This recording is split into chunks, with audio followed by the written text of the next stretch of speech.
Om Jaya Guru, Jaya Guru, Jaya Guru Parima, Shri Guru, Shri Guru, Shri Guru Rakshama, Jaya Guru, Jaya Guru, Jaya Guru Parima, Jaya Guru, Jaya Guru, Jaya Guru Parima, Shri Guru, Shri Guru, Shri Guru Rakshama, Shri Guru, Shri Guru, Shri Guru Rakshama.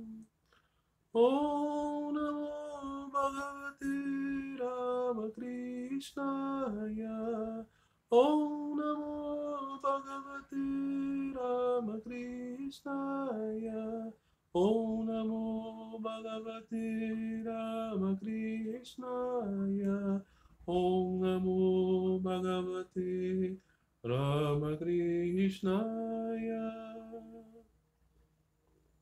Olá, meus amigos, sejam todos bem-vindos a mais um desses vídeos em que trago para cá as questões desenvolvidas por vocês, meus queridos amigos, que interagem comigo através de várias redes sociais, do Facebook, deste canal do YouTube, do WhatsApp, do Messenger, nas várias maneiras em que surgem conversas, comentários, trocas de ideias aqui. E também contato pelo e-mail marcelovalacepaiva@gmail.com. Essas conversas, essas questões sugeridas aqui viram esses temas formulados. E eu agradeço muito por cada um dos amigos que interagiu, que se interessou.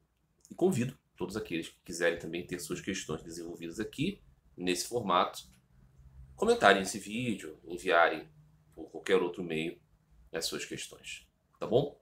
Então, esses vídeos são postados sempre segundas e quartas-feiras, né? A não ser que haja alguma excepcionalidade. Muito bem, meus amigos. E há uma playlist, né? Playlist perguntas e respostas aqui. Vocês podem encontrar o conjunto dessas questões. E eu tenho a intenção de transformar cada uma dessas questões em vídeos à parte, em cortes e tal, mas às vezes não dá tempo, mas é uma ideia. Tá bom? Muito bem, meus amigos, vamos à primeira questão de hoje.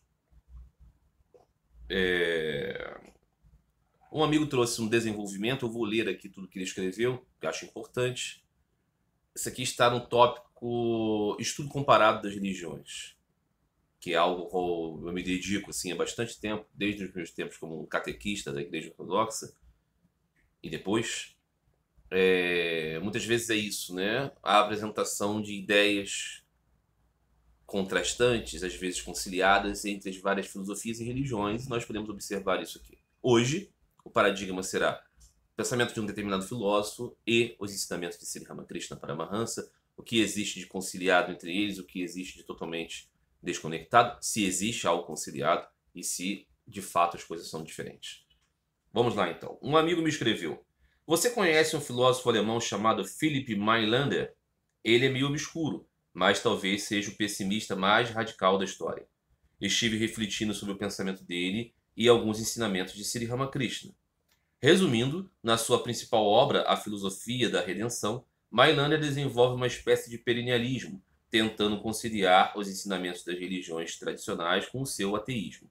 Na sua cosmologia, a singularidade inicial é Deus, que se autodestruiu e expandiu dando origem ao universo conhecido. Ele chama isso de morte de Deus e, de certa forma, se assemelha ao Big Bang e à entropia. O universo é uma relíquia dessa desintegração, uma unidade discordante de seres individuais, manifestações egoístas. Ele acreditava que todo ser humano tem duas pulsões, a vontade de vida e a vontade de morte.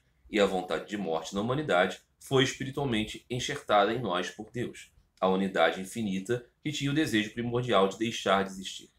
Via que a vida é essencialmente sofrimento e que podemos e devemos libertar-nos através do conhecimento. Em última análise, para ele o reino dos céus após a morte, o nirvana e o nada absoluto seriam a mesma coisa. Ele divide o eu em duas formas. O eu ignorante procura promover e capitalizar a sua vontade de viver através do desejo sensual, cobiça e crueldade. O eu iluminado humilha o indivíduo e o leva à compaixão e ao asceticismo, alinhando adequadamente com a vontade elevada de morte. A solução radical proposta por Mailander como forma de redenção e união com Deus é o próprio suicídio, feito de forma consciente, sem qualquer tipo de impulso por desespero ou angústia. A consciência seria capaz de transformar a vontade de vida de alguém, uma existência ilusória e incapaz de alcançar felicidade, na vontade de Deus, que seria a morte aqui. Em última análise, o sujeito, vontade individual, é um com o universo, em harmonia com ele e com a sua vontade originadora, a autodestruição. Não me parece que Mailander era deprimido ou melancólico. Seu amigo está dizendo, ok? Mas realmente tinha o fascínio pela ideia de Deus, como o nada absoluto, e do descanso da morte. Na própria vida pessoal era quase um monge, conhecido por ter grande compromisso com a castidade, luta contra a desigualdade social e compaixão por todos que sofriam no mundo. Talvez muitas pessoas pensem que um monge seja isso, né? Agora, indo para Sri Ramakrishna, lembro-me de uma parábola dele, que ilustra os aspectos de Deus como um camaleão numa árvore, onde observadores podem vê-lo em diferentes cores, inclusive sem cor alguma. É possível que este nada absoluto visto por Mailander seja esse aspecto sem cor? O mestre, Sri Ramakrishna, também ensinava que deixar a própria vida após ter uma visão de Deus não é errado, mas é como quebrar um molde de barro quando há uma imagem de ouro dentro dele. Na sua visão, é possível que Mailander realmente tenha tido consciência de Deus de uma forma sombria desse jeito? Ou acabou se perdendo tragicamente em um meio de niilismo e espiritualidade? Muito bem. Eu fiz questão de ler aqui todo esse desenvolvimento, porque assim conhecemos aqui a exposição do filósofo Philip Mailander, conforme apresentado gentilmente por esse nosso querido amigo. E assim podemos ver os pontos fundamentais de sua filosofia, se ela tem algum sentido de dizer de semelhança com o que ensina Sri Ramakrishna ou de completa diferença. Muito bem. A questão fundamental é: o nada pode ser um aspecto de Deus? Você pode compreender que a busca pela aniquilação, pela não existência, é uma busca pelo divino? Não é?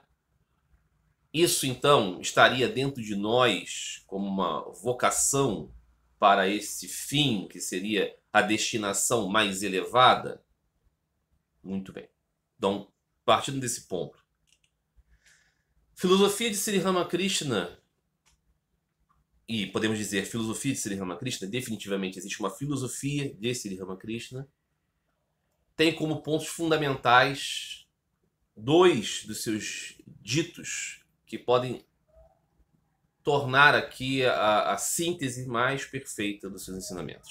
O primeiro deles é: nasceu em vão aquele que, tendo obtido o raro nascimento humano, não busca conhecer Deus nesta mesma vida humana rara que ele conseguiu.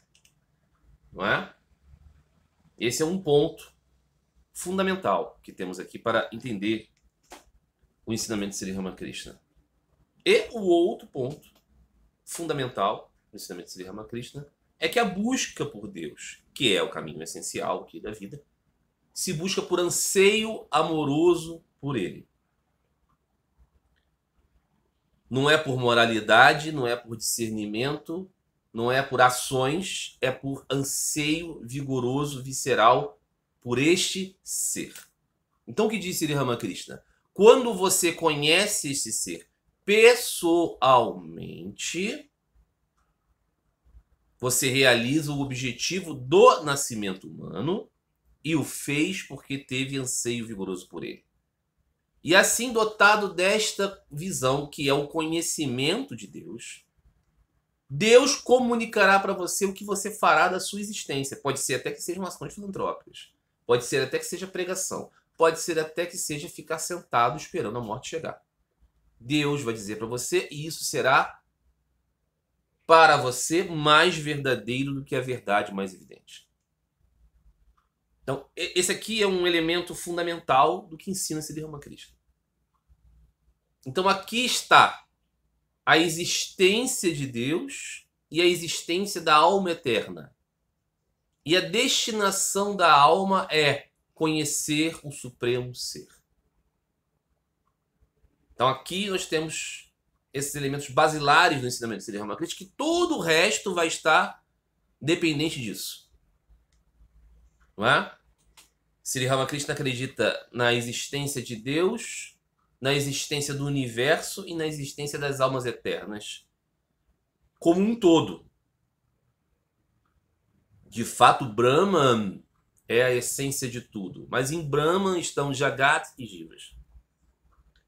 Então, Sri Ramakrishna fala de um casal divino, pai e mãe, não é?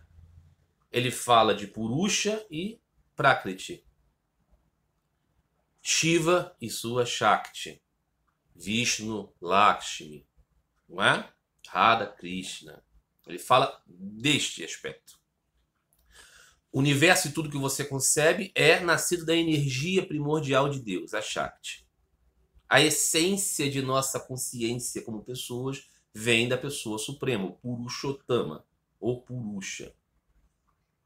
Quando você alcança amor puro por Deus, Deus concebe a você uma identidade Purusha, eterna. Concebe para você um corpo de amor. Você que é essencialmente da Shakti, passa a ser também da Svarupa, da natureza do Purusha. Então, esses são os ensinamentos de Sri Ramakrishna. Então, aqui, esse filósofo, Philip Mailander, parte de concepções completamente diferentes. Mas, antes de tratar aqui da diferença fundamental destas concepções, há também um outro aspecto do ensino de Sri Ramakrishna que é muito importante para a gente compreender aqui um ponto de partida para esse diálogo e comparação filosófica. Sri Ramakrishna disse isso algumas vezes, em contato com pregadores. É apenas aquele que conheceu Deus como pessoa que tem autoridade para falar a respeito de Deus e do sentido da vida. Esse indivíduo que conheceu Deus pessoalmente, conheceu porque teve anseio amoroso por Deus. Ele conhece Deus apenas parcialmente, nunca conhece Deus em sua plenitude, porque só Deus se conhece em plenitude. As almas espirituais e eternas, liberadas que sejam, não têm o conhecimento pleno. Lembremos aqui das palavras do Senhor Jesus que diz: o dia do fim, nem o filho sabe, só o pai. Okay? Então, tem isso, né? Conhecimento total, porque Deus é Sat Chit Ananda. Ele é existência, consciência e bem-aventurança, em plenitude infinita. Nunca maculado. Nada Deus nesses aspectos. Nunca. Nós somos parte de Deus. Como parte de Deus, temos um pouco disso. Podemos acessar um pouco disso, mas é sempre um pouco. Nunca é tudo. Nunca é tudo. Nunca acaba a possibilidade de você conhecer aspectos de Deus. Nunca. Então, essa aqui é uma diferença. Então, Sri Ramakrishna dizia: aquele que conheceu Deus, ainda que parcialmente, fala do parcial com bastante autoridade. Mas ele precisa conhecê-lo. Todo o restante dos discursos daqueles que não conheceram Deus são discursos vazios no que diz respeito a essa substância e autoridade. Então aqui, esse Philip Mailander, ele não teve nenhum conhecimento de Deus. Ele teve uma elaboração baseada em suas concepções, imaginações e relações com os outros conhecimentos do mundo, todos eles materialistas. Ele desenvolveu, a partir de uma percepção do aspecto natural da vida, do mundo, ou seja, tudo nasce, tudo cresce, tudo morre, aquela conclusão à lá Príncipe Siddhartha Gautama, não é? Olhou o mundo, olhou o sofrimento do mundo e disse: mesmo as pessoas mais virtuosas, mesmo as pessoas que nasceram bem, mesmo as pessoas que são muito privilegiadas, em algum momento terminam dramaticamente sofrendo no leito de morte e morrendo. Só que lembremos, né, na história tradicional do Buda, você tem que ele, em algum momento, percebe também o homem bem-aventurado que medita.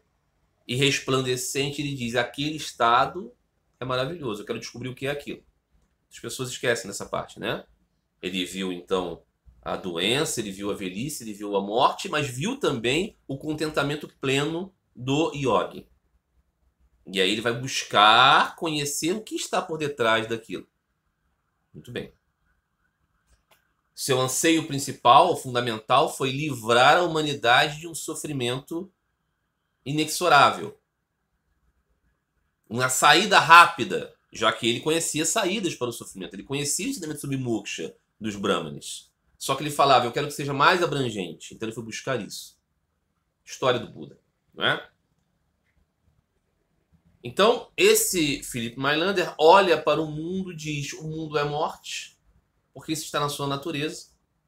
Então, identifica-se com Deus, aí ele inventa uma história, né? Deus queria morrer, morreu e se multiplicou, os seus fragmentos são o universo. Da onde ele tirou isso? Tirou isso da sua imaginação. Tirou isso das suas concatenações. Ele olhou as coisas e percebeu assim. E de um modo muito pessimista, de um modo muito negativo, percebeu a vida só vendo a morte. Veja, se você olha o fenômeno da vida, você percebe que tudo morre, você percebe que tudo nasce. Então você percebe também, né, isso. Aí se você for pensar um pouquinho mais profundamente, você vai entender o que faz mover isso, né, de nasce, cresce, morre, nasce, cresce e morre. O que está por detrás disso? Não é? Talvez isso esteja além da vida e da morte, mas ele não viu assim. Por quê? Porque o seu olhar é tamásico, o seu olhar é obscuro, o seu olhar é negativo, o seu olhar é pessimista, o seu olhar é cheio de obscuridades. Com um olhar cheio de obscuridades, ele concebeu então o elemento mais sofrido da vida, a decadência, a degradação, a morte, a destruição, como o seu elemento essencial, que não faz o menor cabimento. Mas ele concebeu assim. Então ele entendeu que uma vida virtuosa seria uma vida que levasse você à morte. Mas não é suicídio.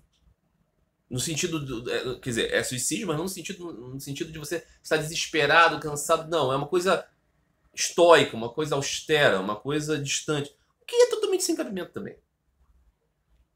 Porque a pessoa que tem esse ponto de vista, assim, muito distante de tudo, dos extremos, definitivamente não vai estar buscando nada. O que é também impossível. Todos nós buscamos alguma coisa. Todos nós temos desejos. Todos. Inegavelmente. É impossível não ter desejos. A pregação do não desejo absoluto é só bobagem. Não tem como seguir isso. Não é? E qualquer filosofia que leve você a pensar que o objetivo é a aniquilação é sim depressão e melancolia. Ah, não parece melancólico. Por quê? Tem um estereótipo, talvez, né? Da depressão e da melancolia. Mas é um pensamento melancólico. Não é? Então, esse amigo diz: Sri Ramakrishna, em uma de suas analogias, alegorias, parábolas, falava de uma pessoa que passou por uma árvore e viu lá um camaleão. O camaleão estava com a cor vermelha. Então, a pessoa passou e comentou com um companheiro: eu vi um animal bonito numa árvore, ele era vermelho. E o outro falou: ah, aquela árvore, eu passei por lá, também vi um animal bonito, só que ele não era vermelho, ele era azul. Não, vermelho, azul. Aí passou um terceiro, viu a discussão e falou: o que que é? Ah, o animal da árvore, vi também, muito lindo, ele é verde. Não, não é, é vermelho, é azul, é verde. Passou um outro e falou: não, eu vi o animal, existe com certeza, mas é amarelo. E aí eles ficaram discutindo, cada um afirmando: eu vi, você está dizendo que eu tô mentindo, mas eu vi também e tal. E, talvez você tenha se enganado. Não, eu tenho certeza. Aquela discussão. Foram até a árvore todos juntos para ver se encontravam um animal e tiravam a dúvida. O animal não estava lá naquele momento, mas um homem estava sentado debaixo da árvore e disse: eu vivo aqui debaixo da árvore e esse animal, de fato, aparece como azul, aparece como vermelho, aparece como verde, aparece como amarelo. E às vezes ele aparece até sem nenhuma cor. Então todos vocês estão, de certa maneira, corretos, mas estão errados em entender o absolutismo da visão de vocês. Ele é todos esses, e mais ainda, disse esse homem. Aqui, né, tem conexão com outra alegoria que Sri Ramakrishna gostava muito, que dizia de cegos, 5 cegos que apalpavam um elefante, cada um deles apalpando apenas uma parte do elefante. Um pegava a tromba, um pegava a orelha, um pegava a perna do elefante, outro pegava a cauda, outro pegava o dorso do animal. Então, quando foram descrever o que era o elefante, cada um descreveu com a forma da parte do elefante que pegou. Então, um falou: o elefante parece um leque, era a orelha. Um elefante parece uma corda grossa, parece a tromba. O elefante parece um tronco, a perninha dele. O elefante parece, sei lá, um laço, parece uma cobra, não sei, a cauda. O elefante parece uma pedra redonda, o dorso. Todos eles também afirmavam a sua experiência direta diziam, eu toquei, eu conheço, eu sei, é assim, não é desse jeito. E aí apareceu um que não era deficiente visual e falou: todos vocês estão falando de uma parte do mesmo animal. O animal é tudo isso. E mais outras partes que vocês não pegaram. Então a visão de vocês é certa, porém é parcial. Qual é o cerne dessa questão aqui, dessas alegorias que Sri Ramakrishna gostava bastante? É que elas tratam de que o conhecimento direto de Deus é real. Mas ele é parcial sempre, porque Deus é mais do que a pessoa pode conceber. Então esse amigo diz: será que esse camaleão sem cor é o aspecto do nada? O último estado do nada? Então esse também é um aspecto de Deus?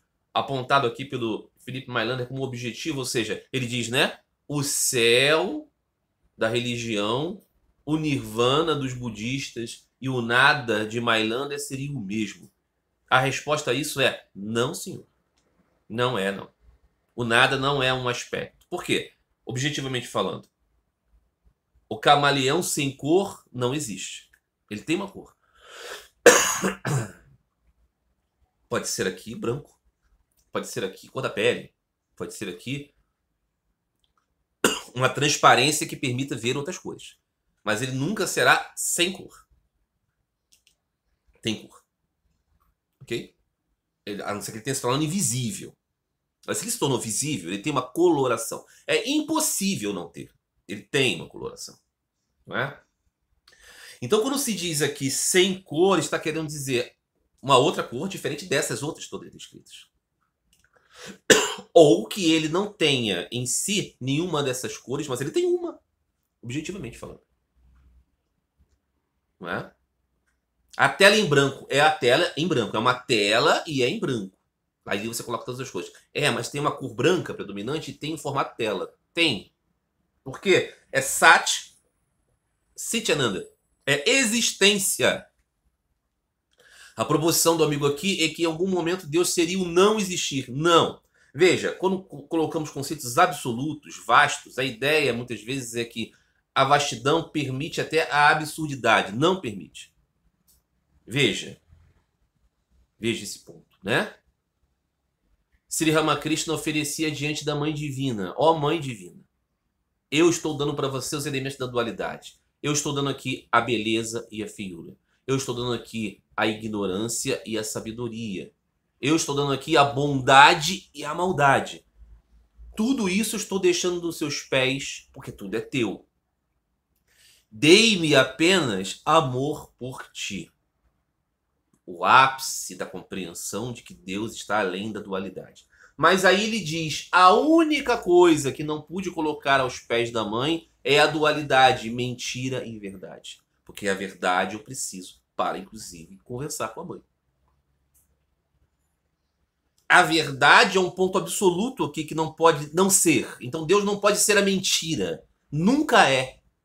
Ah, mas não é todos os aspectos? Dentro da verdade. Dentro da existência. Então, quando esse amigo diz, será que o camaleão sem cor... Primeiro, precisa entender que esse sem cor não existe. É uma cor diferente daquelas outras. Uma cor base. E o ponto é, pode ser isso? Não. Por quê? Aí entra os ensinamentos de Sri Ramakrishna a respeito de Deus. Certa vez ele disse, estava em um instituto do Brahmo Samaya, aquela organização, né, progressista ali da Índia do século XIX, que gostavam muito de Sri Ramakrishna, e Sri Ramakrishna gostava muito dos seus dirigentes e devotos, que tinha uma visão impessoal de Deus, que tinha uma visão assim, né, mais monista. E Sri Ramakrishna dizia, eu vi o palestrante do Brahmo Samaya dizer, Deus é sem qualidades, Deus é sem vontades. Nós o fazemos com vontade e qualidades pelo nosso amor, o palestrante dizia. Sri Ramakrishna, diante desse discurso, falou, aquele homem é como alguém que, palestrando a respeito de uma fazenda, da vida em fazenda, fala coisas que denunciam que ele nunca esteve em uma fazenda, que ele nada conhece da vida em fazenda. Ele fala apenas a respeito do que ele leu, talvez, ou do que ele ouviu falar, do que ele imaginou, mas nunca do conhecimento dele. Porque é absurdo o que ele diz. Porque Deus é o gerador de todas as qualidades. Como daquele da qual todas as qualidades surgem, não teria qualidade. Isso é um pensamento absurdo. De Sri Ramakrishna, não sou eu que estou dizendo. Então o ensinamento de Sri Ramakrishna a respeito do nada, a respeito do não qualidades, da ideia que se tem de nirguna, não é esse. No hino composto por Swami Vivekananda, né? O Kandana Bhava Bandhana, ou seja, destruidor das correntes do mundo, na qual Swami Vivekananda descreve as qualidades de todo o avatar, é dito que o avatara é nirguna, mas diz gunamai. Nirguna gunamai. Nirguna aqui não é sem qualidades, destituído de qualidades, é além de todas as limitações das gunas. Nirguna aqui é eu estou longe da dualidade própria das gunas no universo fenomenal. Sattva, Rajas e Tamas têm suas contrapartes. Não é? Você pode ser muito sátivo, isso é muito bom para muitas coisas, mas às vezes pode ser ruim, você pode ser feito de bobo. Né? Pense no personagem Ned Flanders dos Simpsons. Né? Ele é extremamente sático e às vezes ele é feito de bobo pelo extremamente tamase Homer Simpson. Ok? Então, qualidades e defeitos estão presentes nas gunas. Deus está além dessas limitações. Aí diz o hino, composto por Swami Vivekananda, veja bem, né? Swami Vivekananda é alguém que você não pode acusar assim de ser uma pessoa indiferente a esses aspectos das filosofias impessoalistas. Swami Vivekananda diz, Gunamai, dotado de todas as qualidades auspiciosas. Com que ele aprendeu isso? Com Sri Ramakrishna. O Sri Ramakrishna diz, Deus tem todas as qualidades. Se ele, diz Sri Ramakrishna, palavra de Sri Ramakrishna, o Senhor dos devotos pode fazer a alma individual conhecer momentaneamente o oceano da impessoalidade, se ele assim quiser.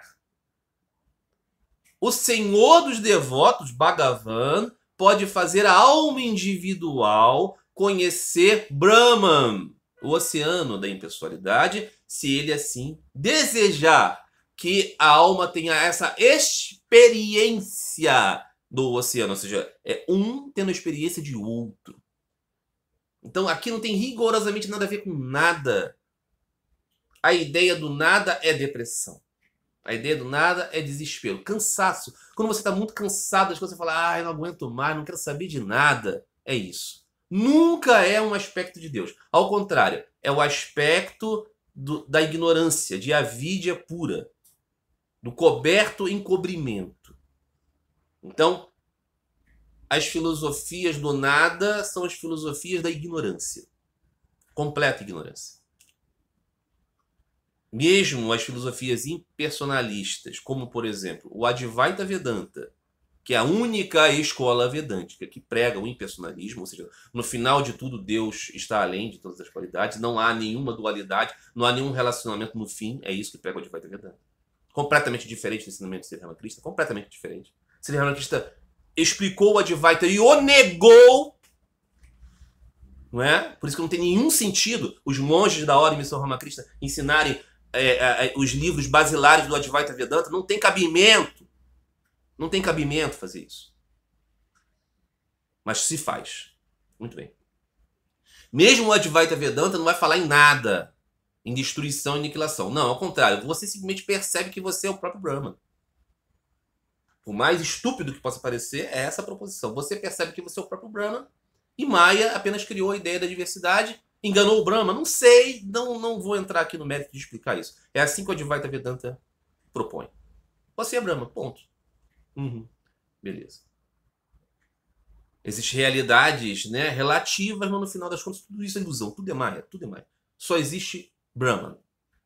Essa nossa interação, por exemplo, aqui é parte de Maya, é parte de uma ilusão. Por isso algumas pessoas dizem Mayavada, caminho da ilusão, porque tudo é ilusão. Até mesmo a busca por Deus é parte de uma ilusão, porque você é o próprio Brahman. Né?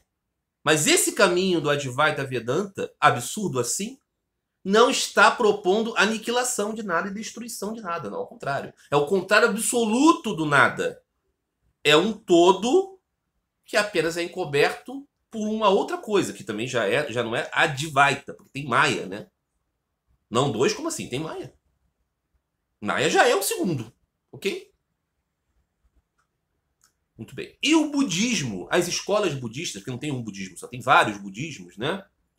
Todos eles aparentemente derivados do ensinamento de Siddhartha Gautama e depois concebidos com muitas coisas que não tinham rigorosamente nada a ver com o que ensinou, não descrevem de modo algum o nada. Nem descrevem o eternalismo. O que eles descrevem? Você descobrirá o que é e o que é não pode ser concebido. Mas isso não é uma existência eterna? Mas isso então é o nada, é o vazio. É isso. Faz sentido seguir esses caminhos? Para Sri Ramakrishna, não! Não faz sentido seguir os caminhos que propõem a não proposição. Não. Sri Ramakrishna está dizendo objetivamente: Deus existe, você existe e você só é infeliz porque não o conhece. A sua infelicidade se dará porque você está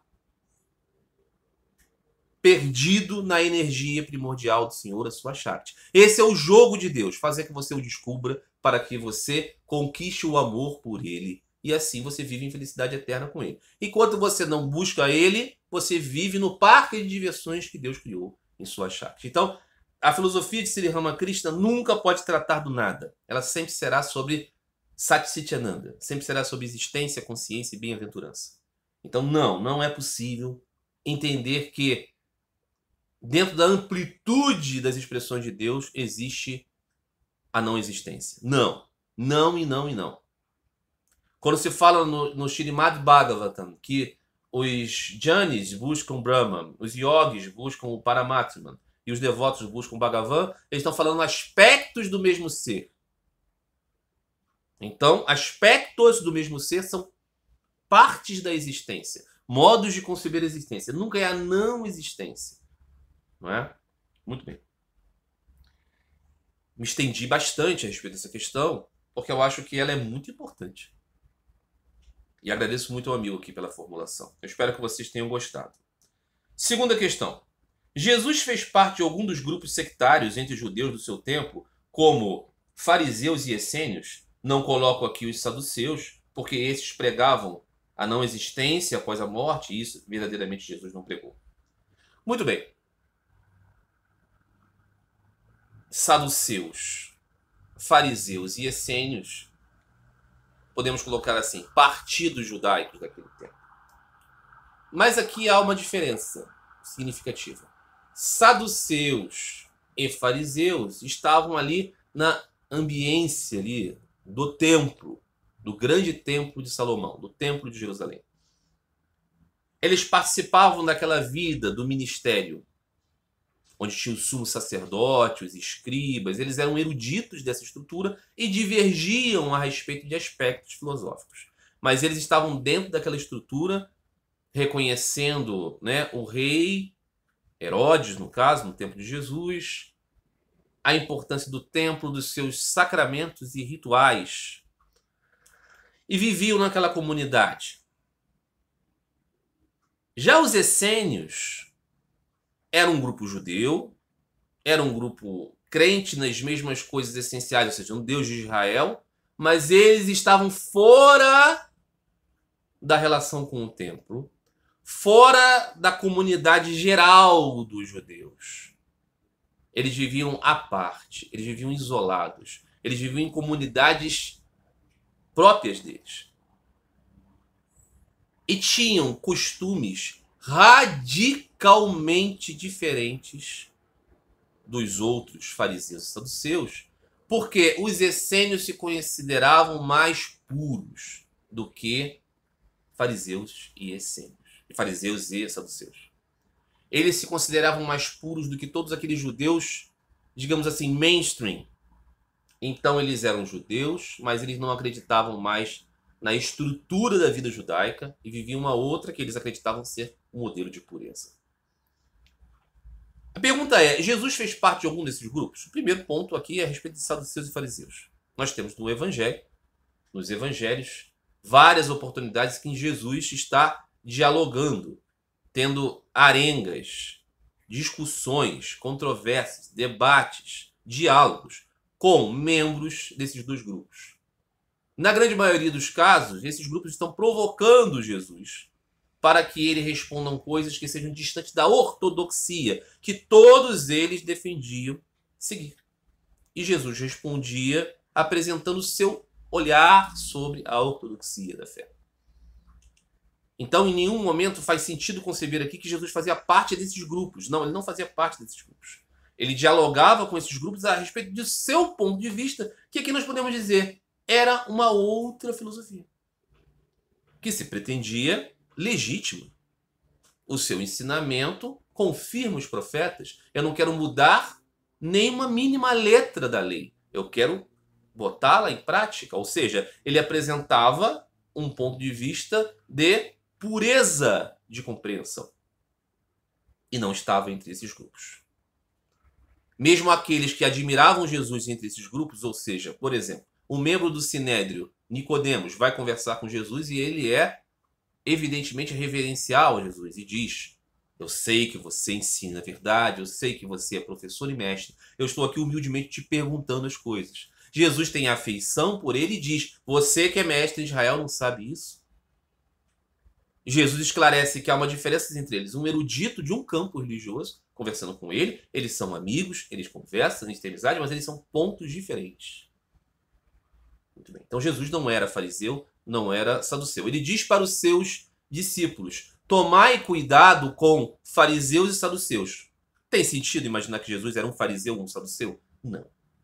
Por que ele toma cuidado? Porque os fariseus e saduceus tinham muito amor pelos debates teológicos, filosóficos, as discussões sobre coisas que eles não conheciam. Porque Jesus é a proposição do Pai. É isso que ele prega. Ele prega Bhagavan. Ele prega o Senhor dos devotos. Jesus é um Bhakta, pregando Bhakti Yoga. Unir-se a Deus pelo amor ao Pai Celestial. É isso que Jesus está pregando. Os grupos de fariseus e saduceus eram todos Jnanis e Karma Yogis. Eles estavam buscando unir-se com Deus pelo entendimento e pela ação. Jesus não estava pregando isso. Veio trazer a mensagem de que Deus é o seu Abá, o seu paizinho, querido, que está no céu. Ele está no céu. Santificado seja o teu nome. Pai nosso do céu, santificado seja o teu nome. Então, santificado seja o teu nome. O nome não era possível ser dito. Os judeus usavam ali, anagramas ali para falar a respeito de Deus, tão temível que era o Senhor dos Exércitos. Jesus veio trazer esse Deus Pai amoroso. É uma mensagem. Tem uma proposição de ortodoxia aqui diferente. Beleza, então. Mas e os essênios? Poderia Jesus ter sido um essênio? Não. Por qual razão não, Marcelo? Os essênios acreditavam no batismo pelas águas. João Batista batizou pelas águas, Jesus foi batizado pelas águas. Os essênios eram muito simples e não gostavam de ter vida em propriedade. Jesus disse: o Filho do Homem não tem onde repousar a sua cabeça. Os essênios, então, tinham uma alimentação vegetariana. Jesus talvez fosse vegetariano? Os essênios tinham isso e aquilo. Características. É muito parecido com Jesus. Propunham uma visão pura. Acreditavam que a alma estava no templo de Deus, que era o corpo humano, ou seja, não tinha uma relação com o templo. Jesus não parece com isso. Jesus se parece com muitos grupos judaicos, porque, veja você que surpreendente, Jesus era um judeu. E esses grupos eram judeus. Então Jesus tinha semelhanças com eles. Mas muitas diferenças. Então aqui para falar dos essênios. Os essênios eram extremamente ritualistas. Extremamente apegados à forma. Extremamente apegados a regras. O ensinamento de Jesus é a completa sobreposição dessas regras e leis pelo amor ao Pai, da qual os essênios não tratavam. Não há ensinamento sobre o Pai, o Abá, o paizinho, o pai celestial nos essênios. Os essênios eram praticantes do vegetarianismo. Jesus não era praticante do vegetarianismo. Entendam, não era. Ele estava entre pescadores, indicou como se pescava.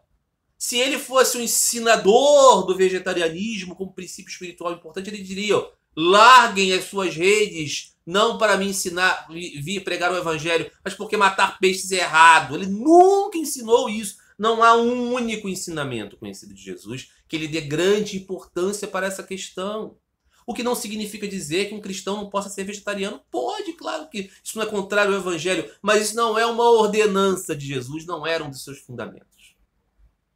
Outro ponto é, eu falava dos rigores, né? Rigor extremo com questões de limpeza e alimentação. Jesus não tinha isso. Os discípulos de João Batista vão lá e ele pergunta por que os seus discípulos não jejuam. Ele diz: eles não jejuam porque estão com o noivo. Quando o noivo partir, eles vão jejuar de luto. Não é? Jesus respeitava o templo de Jerusalém profundamente. Ele foi ao templo várias vezes orar. E ele ficou chateado porque o templo estava sendo transformado num lugar mundano. Ele respeitava e dizia que o templo era a casa de Deus, completamente diferente dos essênios. Então não tem cabimento sob nenhum aspecto. Prega-se isso por completa falta de conhecimento. Então há um discurso, por exemplo, gnóstico, há os gnósticos. Então, aí pegam textos, fragmentos e fragmentos de textos e dizem: aqui está a composição do verdadeiro Jesus escondido pela igreja. Então daqui... Isso é bobagem. Isso é bobagem. Não é? Precisamos ter aqui um pouco de senso. O Jesus conhecido é o Jesus dos evangelhos. E os evangelhos são um registro histórico. E veja, não tem lógica sempre você pensar sobre isso. Ah, claro, os cristãos fizeram uma literatura e dizem que ele é a prova. Paulo, quando foi pregar aos judeus e romanos sobre Jesus, e aos gregos, mas sobretudo aqui aos judeus, ele ia falar sobre Jesus, sobre as coisas que aconteceram, e alguém ia dizer para ele: mas Saulo, querido, do que você está falando? Nunca existiu esse Jesus. Seria a resposta. Mas os judeus não falaram isso para Saulo e para Pedro e para os apóstolos. Eles disseram: Jesus existiu, nós conhecemos, nós o odiamos, ele é um falsário, ele é um farsante, ele é um traidor da religião. Foi isso que eles disseram. A mãe dele é uma prostituta. Foi isso que eles disseram.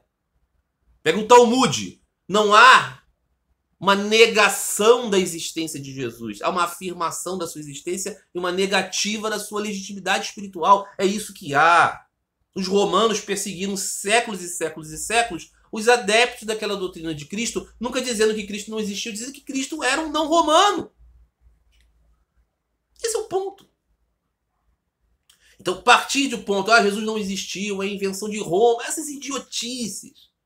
Então, assim, são coisas que não se baseiam em nada.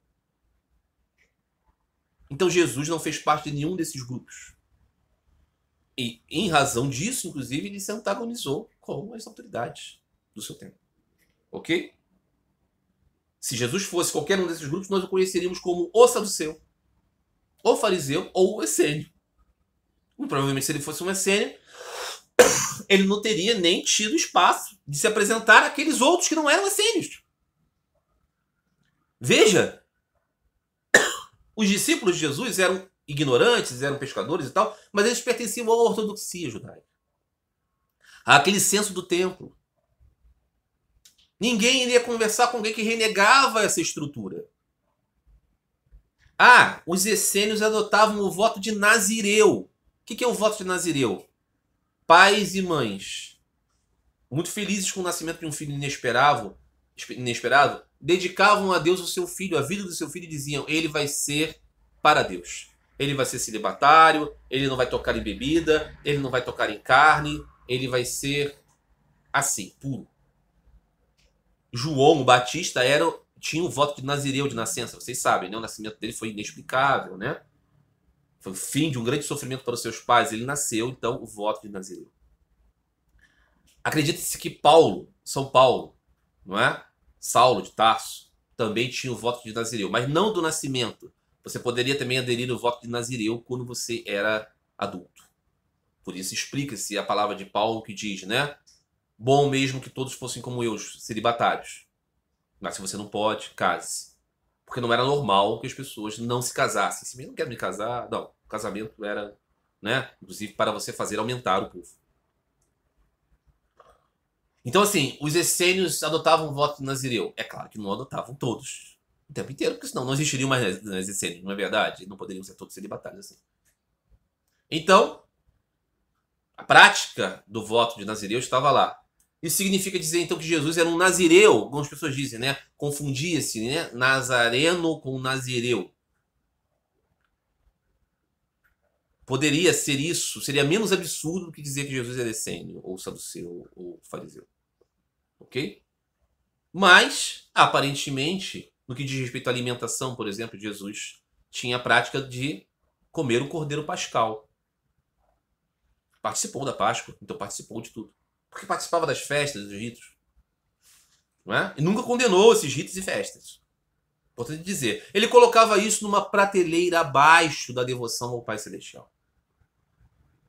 Que levaria você, depois que você alcançou Deus com toda a sua mente, com toda a sua vontade, com toda a sua força, desaguar no amor ao próximo como a si mesmo, não como Deus. Ok? Muito bem. Questão. Em um vídeo seu tratando dos ensinos do Espiritismo, você deu a entender que a busca dos espíritas por fazer coisas boas de um ponto de vista ético-moral era derivada de um desejo por alcançar progresso espiritual e que seria uma coisa menor do que a busca do Bhakta, que almeja crescer em amor por Deus. Mas esse desejo de realizar práticas que façam aumentar o amor por Deus não é desejo da mesma forma? Não temos aqui também a mesma prisão egóica do precisar de alguma coisa? E as ações motivadas para fazer crescer a devoção não são tão utilitaristas quanto a do espírita que quer progredir ou do budista que deseja o fim do sofrimento?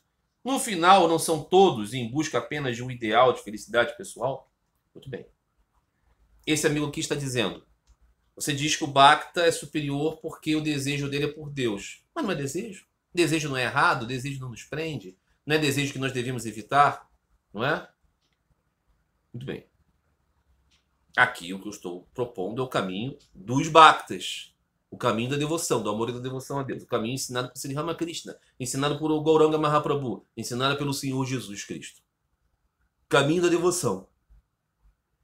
O caminho da devoção parte do pressuposto que Deus existe e você existe. 2.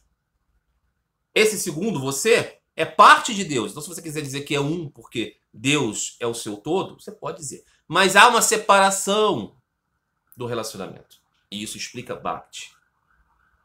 Não é? Porque se fosse só um só, sem dois, não haveria relacionamento algum. Não é? No princípio era o Logos. O Logos estava em Deus, o Logos era Deus. Ok?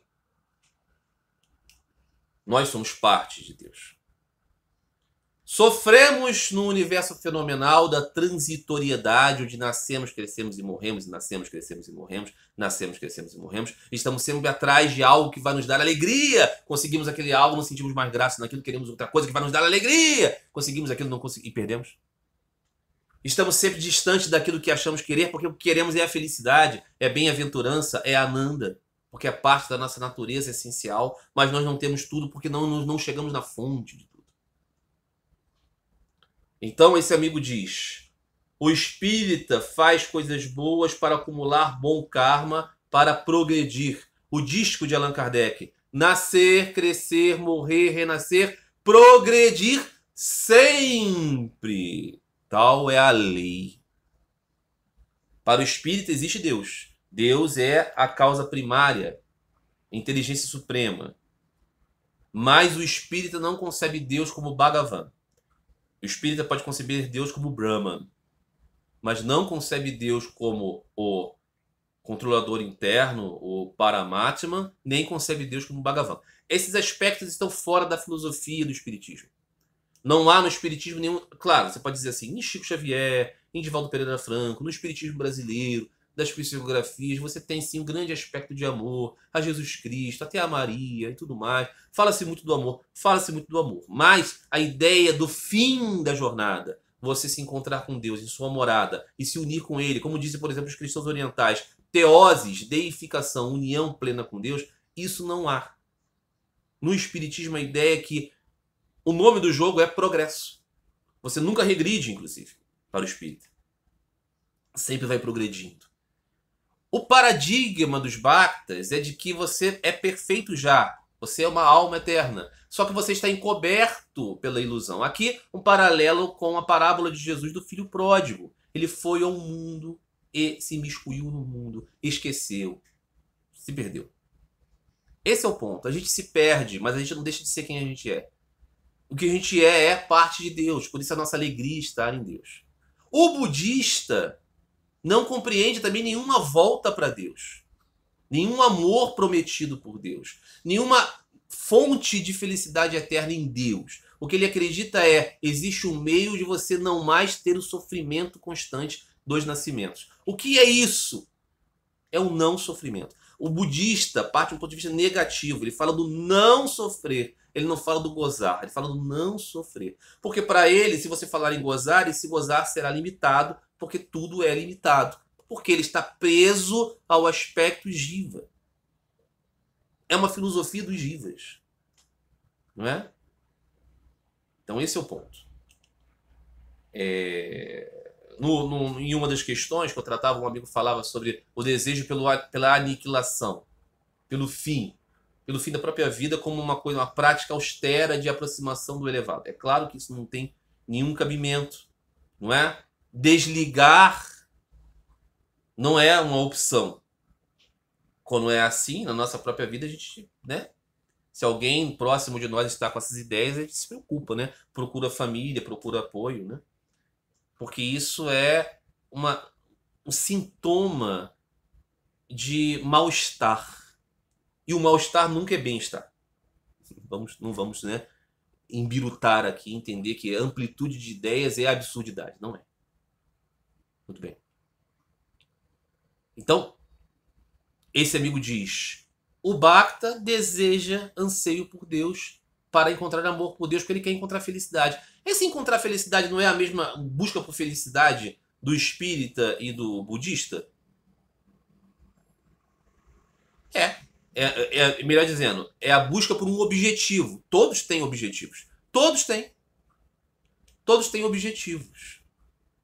O caso é que para o Bhakta, que acredita que Deus existe e acredita ser uma alma, não existe nenhum outro mais supremo objetivo do que encontrar a sua fonte, Deus. O seu amado. Agora, isso do ponto de vista do Bhakta, evidentemente. É claro que aquele que não tem devoção por Deus, isso não faz o menor sentido. Então nunca será a mesma coisa. Será sim, todos têm metas, objetivos. Não é? Quando você quer, por exemplo, praticar um jogo de tabuleiro, você vai jogar xadrez, você vai jogar Go, você vai jogar gamão, você vai jogar damas. Cada um tem as suas regras, cada um tem os seus objetivos. O objetivo de todos eles é ganhar o jogo, enfim. Mas cada um tem a sua metodologia e você não pode tentar aplicar a regra de um ao outro, que não faria o menor sentido. Por mais brilhante que seja o seu entendimento de Go, ele não vai servir para o xadrez. E vice-versa. Então aqui, não é? A ideia de que o desejo em si seja uma característica do ego atado é estúpido. Do ponto de vista do Bhakta, Sri Sridharadev explicou isso. Desejo por Deus não ata. Exato. Vamos entender aqui aquela parábola de Sri Ramakrishna, dos ladrões que acercam um homem na estrada. O homem está caminhando na estrada, ele tem pertences e 3 bandidos se aproximam dele. Eles roubam ele, batem nele. E o primeiro bandido diz, vou matar esse cara para ele não denunciar a gente. Não basta só roubá-lo, bater nele. Vou matá-lo. O segundo bandido diz, não, vamos prendê-lo. Vamos amarrá-lo ali, deixar ele na floresta amarrado. Se ele morrer, morreu, mas ele vai ficar amarrado lá e aí não vamos acusar de execução e teremos tempo. E esses 3 bandidos vão embora. Depois de um tempo, o sujeito está lá amarrado. O terceiro bandido volta, desamarra ele, traz água para ele, um remédio para ele, leva ele até o final da estrada e diz, ali é o caminho para sua casa. E vai embora. Não, o homem diz, vem comigo, Você me ajudou? Ele fala, não, eu não posso ir com você. Eu também sou um bandido. Também serei preso. Mas eu não quero o que eles queriam para você. Vai lá. Essa parábola está dizendo que o primeiro bandido que queria matar o homem é Tamas, o aspecto mais obscuro do nosso aprisionamento ao mundo. O segundo bandido que prendeu ele é Rajas, as nossas paixões. Elas não são tão obscuras, não são tão destrutivas. Ao contrário, elas nos fazem fazer coisas e nos prendem ao mundo. E o terceiro é Sátiva, que nos ajuda a desatar-se do mundo, nos dá força e nos mostra um caminho. Mas esse caminho ainda é... Esse Sátiva ainda é parte do mundo. Isso significa dizer o quê? O caminho da religião, das filosofias, eles são sátívicos. Contudo, eles não são o fim, eles são um meio.